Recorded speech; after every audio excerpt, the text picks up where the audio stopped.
ठीक है। तो एम्ब्रियोजेनेसिस की बात खत्म होने के बाद अब हम क्या पढ़ेंगे, टाइप्स ऑफ एम्ब्रियो, मोनोकॉट्स में कैसे होता है और डाइकॉट्स में कैसा होगा। Next, types of embryo. तो मोनोकॉट एम्ब्रियो के अंदर जैसे आपने चना देखा है ना, चने में 2 कॉटलेडन्स होते हैं, उन दोनों को अलग करके देखना, उसके बिल्कुल है ना सेंटर में एक छोटा सा पार्ट आपको दिखाई देगा जो इस तरह से होता है।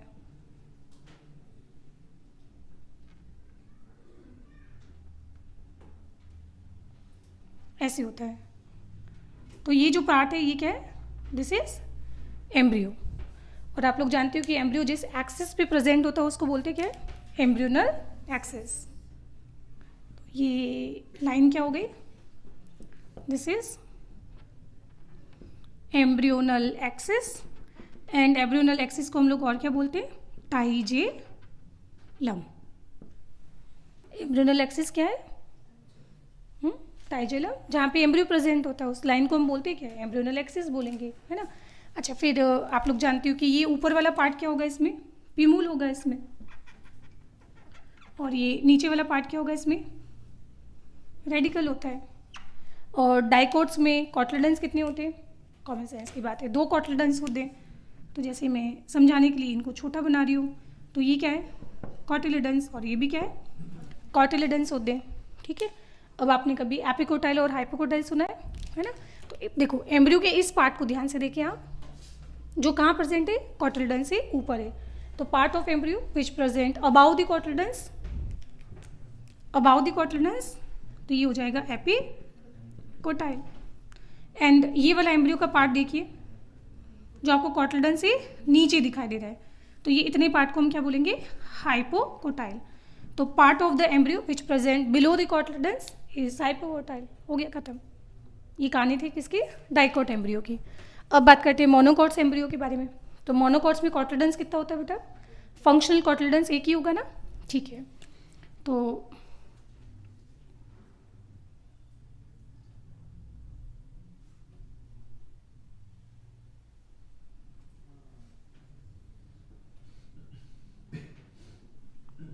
ये जो मैं लिख रही हूँ दिस इज एम्ब्रियो।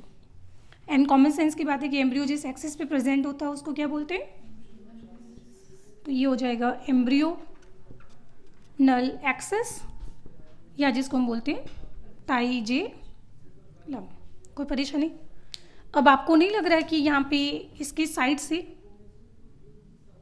एक कॉटलिडन्स बाहर निकल रहा है, और वो कॉटलिडन्स इस तरह से एम्ब्रियो को फिर कवर भी कर रहा है, कॉटिलिडन्स इस तरह से एम्ब्रियो को कवर करते हुए आपको दिखाई दे रहा है।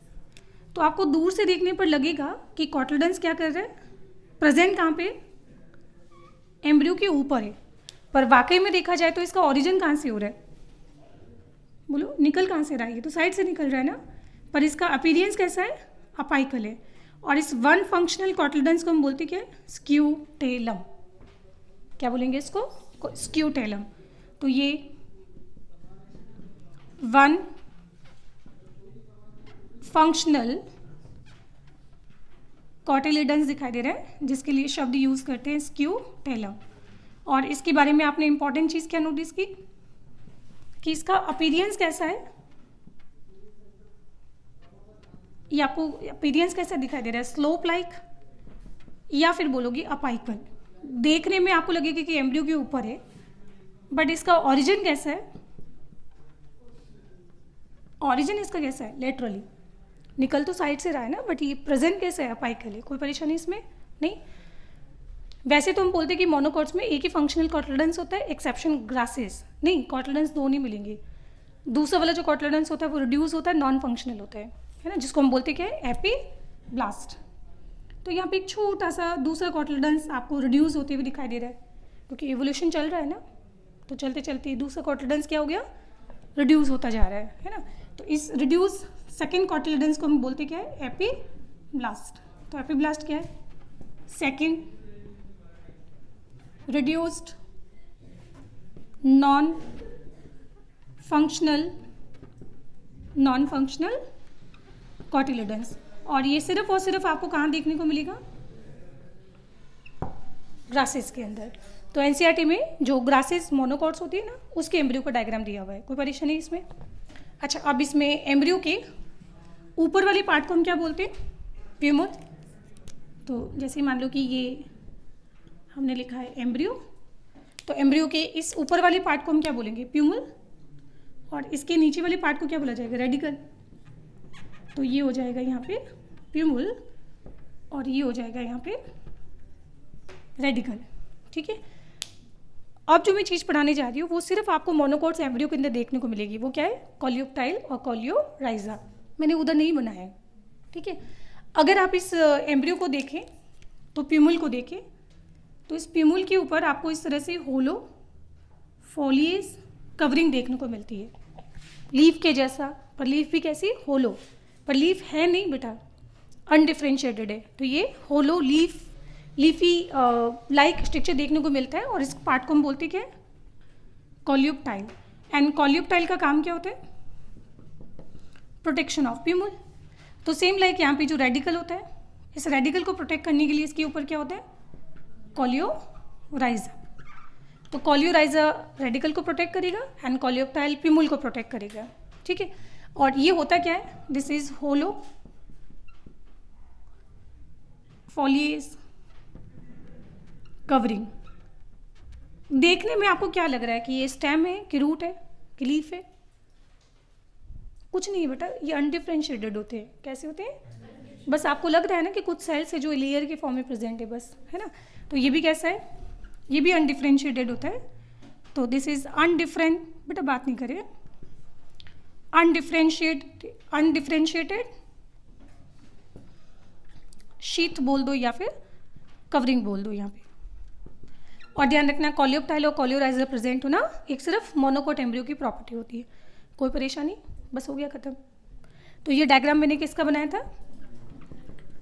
डाइकॉट एम्ब्रियो का। और ये मैंने बनाया मोनोकॉट एम्ब्रियो का। अच्छा, इससे पहले मैंने जो टॉपिक पढ़ाया था ना, तो उसमें डाइकॉट एम्ब्रियो का एक और डायग्राम बनाया हुआ है, ऐसा भी। देखो, ये इसका फ्रंट व्यू है, ऐसे देख रहे हो। अब इस एम्ब्रियो को थोड़ा सा साइड करके देखो, ऐसे साइड से हल्का सा टिल्ट करके देखो साइड से। तो अभी जो मैंने पिछला डायग्राम बनाया था,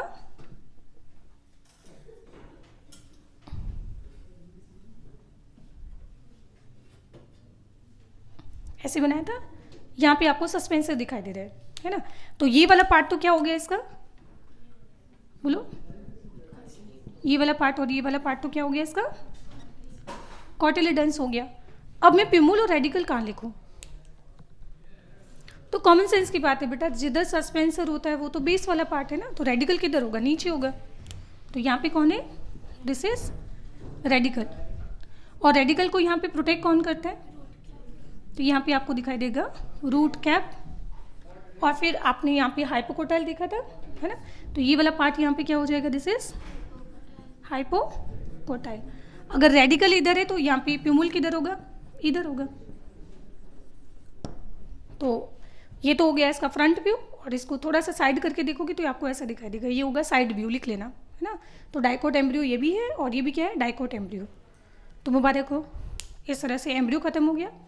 तो एम्ब्रियो के बाद बनता क्या है? सीड। तो अभी नहीं, पहले मैं आपको पढ़ाऊंगी पोस्ट फर्टिलाइजेशन इवेंट्स, कि फर्टिलाइजेशन के बाद क्या क्या चेंजेस होते हैं फ्लावर्स के अंदर। ठीक है, लिखिए इसको।